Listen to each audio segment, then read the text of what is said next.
The journey of the College of Maasin has always been an upward climb.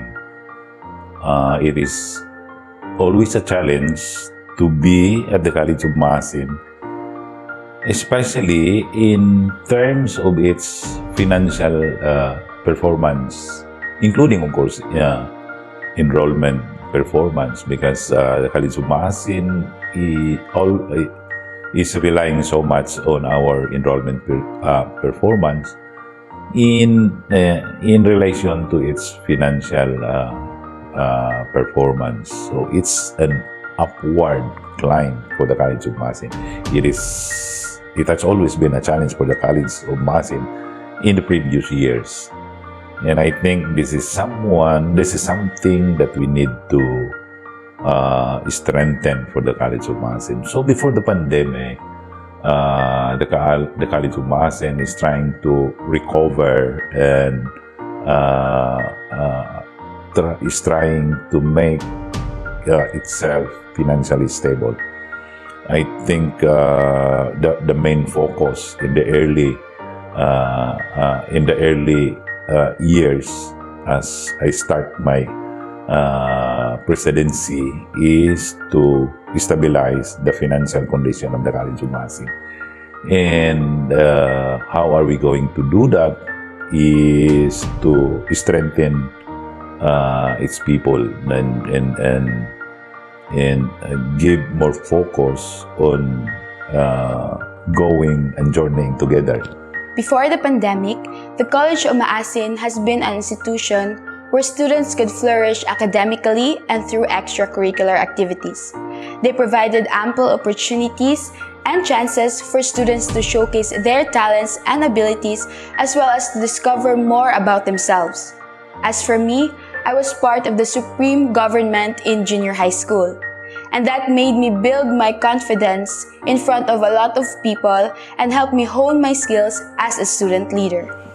Before the pandemic, the College of Maasin has been soaring higher. Not to brag, we teachers are well equipped and competent in terms of implementing the teaching learning process, and also in catering the services to the students. Ang kahimtang na to sa CM sa wala pa si COVID moabot sa ato nga lugar. Hapsay bagayo ang atong kahimtang sa atong school, labi na mga parents ug atong mga estudyante. Ang atong estudyante dili maglisod kay face to face pa, klaro pa nga set up activity sa CM unsa naka-schedule ana nga year, wa pay conflict na hitabo.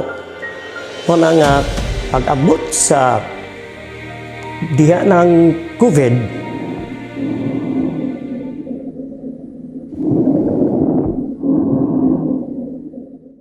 Well, Philippine authorities are set to implement a community quarantine of the entire region of Metro Manila this Sunday, and that's to slow down the spread of COVID-19 in the country. Buena Bernal tells us more. At deklara na ng public health emergency ang Pangulo. Ibig sabihin, lahat ng ahensya ng gobyerno, pati ng mga lokal na pamahalaan, dapat tumulong sa pagsugpo o agarang pagsugpo sa COVID-19. Community quarantine is hereby imposed in the entire of Metro Manila. During the pandemic, there was great change in the lives of every individual. We teachers were affected. We were grouping in the dark at first. We did not know how to deliver the lesson. Especially that most of us were not conversant in terms of using the technology. But somehow, the CM administration offered different or varied seminars, workshops as to how we were going to adapt the different learning modalities, such as the learning management system, the different online approaches, and also the different strategies on how to make modules. So when pandemic came about 2 years ago, the College of Maasin was not actually that prepared.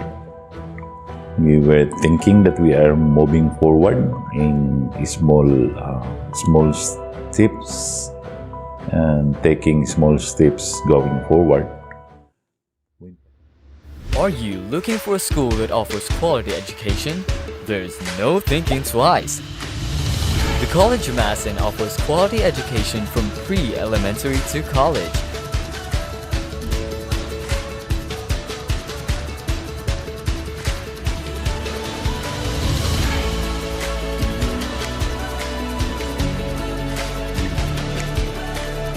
In these challenging times, we, together with the faculty and staff, are working hard to deliver quality education through online and blended learning.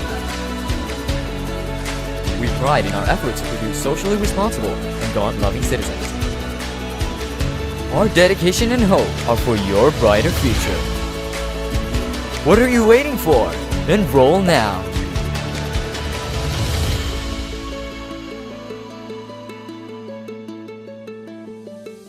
During the pandemic, the College of Maasin made certain that no student was left behind. The institution has provided enough options or preferences for students to continue their education despite their circumstances, whether it be online, modular, or distance learning. With this, the College of Maasin made it a top priority to provide high-quality education in the most accessible way possible. It's a blessing that because of this pandemic, our college enrollment increased actually in the college, while we have decrease in the basic education, but then our college education, especially nursing, enrollment increased. So with that, we are some kind of in a positive performance in terms of our finances. So even in the midst of pandemic, we are able to respond the needs of our faculty and staff. So we provide during the pandemic, we do the second tranche of our salary increase. Then our faculty is provided with rice allowances, and then we provide health benefits for our students, providing free flu vaccine, and participated in pneumonia vaccine. So at least we have provided something for our faculty and staff. And more important is that while other educational institutions are folding up, we are trying to rebuild ourselves. And in fact, we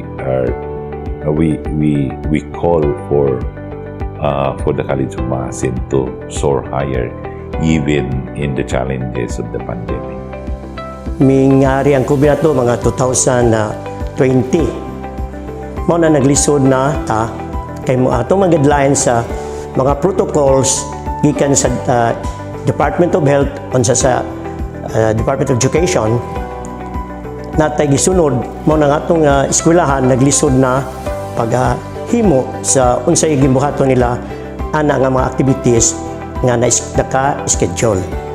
Ana karon naning kamot ang atong eskwelahan nga kini mahapsay nga bisag unsa ka naka-struggle ta sa kalisod atong gipakita ngadto nila labi na sa atong mga estudyante or mga parents nga kitang tanan magpadayon gihapon ang CM paghimo sa edukasyon sa tanang estudyante nga na-enroll.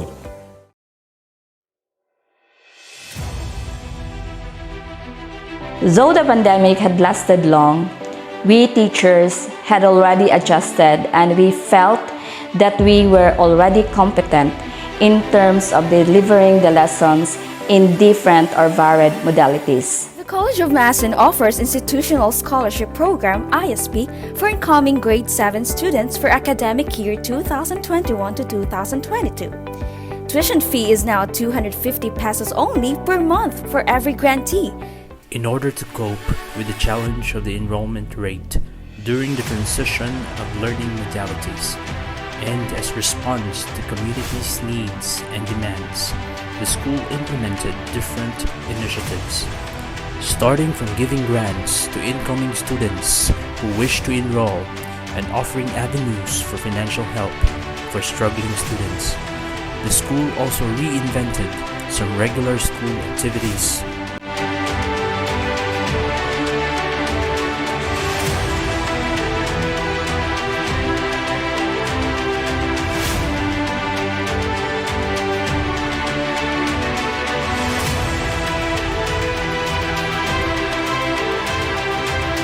These changes were vital in maintaining students' development and engagements that will enhance their academic, leadership, holistic skills, societal responsibilities, and most especially spiritual maturity.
Furthermore, the school, during these desperate and critical times, also acknowledges the fact that the act of helping must have no exemption. Thus, it further strengthened its community relations and extended its community services. From pantries to different societal service campaigns, the CM family made sure that the true sense of humanity will be experienced by all. Bisan pa nga nag-abot na to ang naghimo ta og mga modules or online na to nga mga pagtuon. Ang mga parents hinon naglisod ana nga panahon labi na sa itong mga estudyante. Samot na itong mga teachers bitaw nag-meeting sila saong pagpahilo na gadon ana na naay mga protocols na istrikto kayo na mga guidelines nga atong buhaton sa eskwelahan labi na sa atong mga estudyante. Labi na mga parents naglisod nag-adjust kung saon. Mao na nga naningkamot yapon wala magingon nga ang atong eskwelahan napasagdan ang atong mga estudyante. Labi na ang mga maestra nga may nagduma nagdala sa atong mga estudyante. Karon pinakasakit pagyud kinautruhan mata ug Odette nga bagyo Typhoon.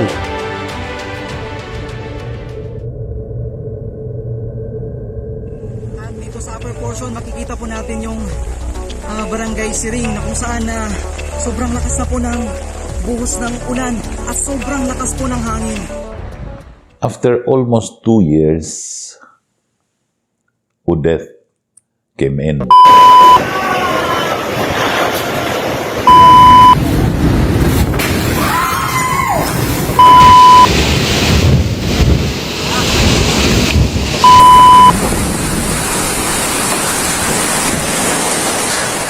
It's just like a month after we have finished the construction of our glass link bridge, or the famous CM Skywalk, when Odette came in and basically destroyed the facilities that what we have done.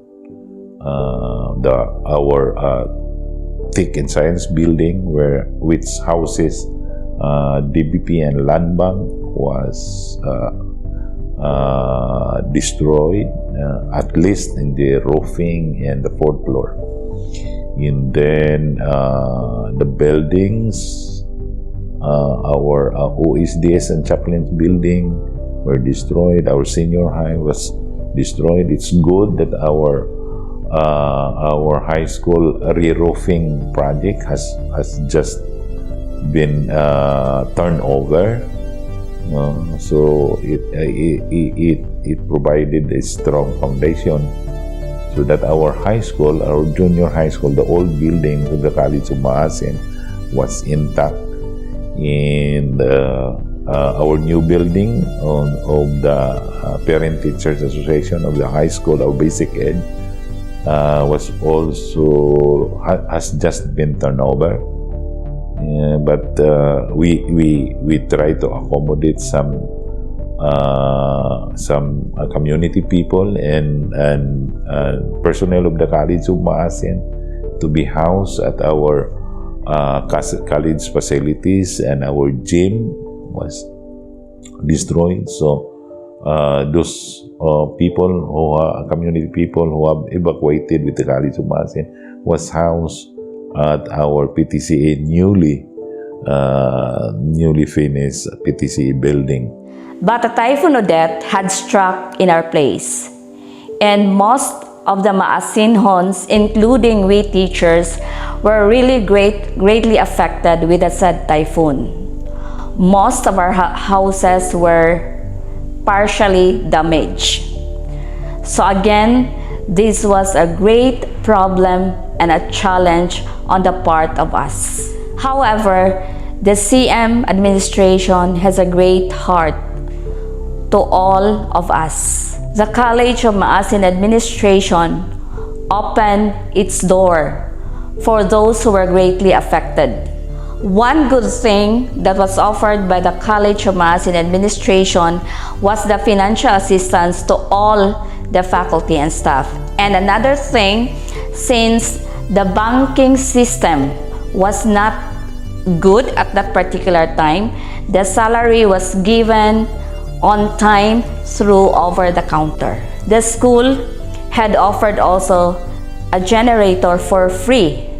The College of Maasin has been extremely sensitive to each and every student, adjusting to each student's situation and ensuring that once the second semester begins, majority of the students would be less burdened. I am grateful that they prolonged the Christmas break or semestral break, knowing that some of the students don't have access yet on electricity and stable internet connection. Pasalamat ta sa atong CM community nga nakahatag taga mga relief sa uban nga mga lugar nga naapektuhan.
As a student for 14 years now here in this institution, and as someone who has seen the development of the school, I envision that in the next few years, many courses will be offered here that would help the students get accessible yet high-quality education.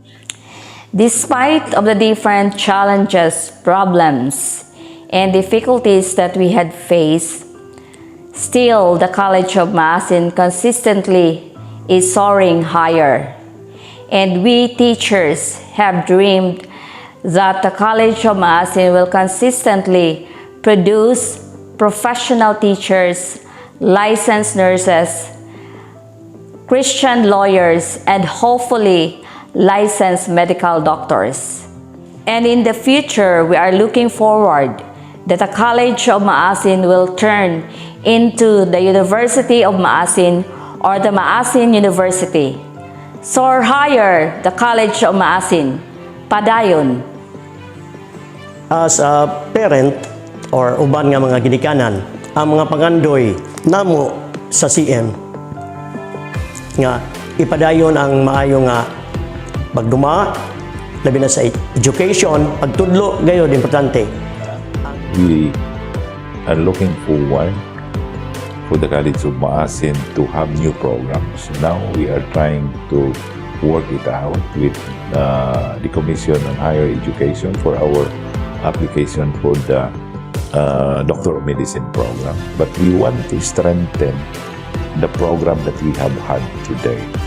We need to strengthen our program on the college education program, our nursing program, our accountancy program, our IT programs, and the rest of our college program, undergraduate program, and also with our basic education.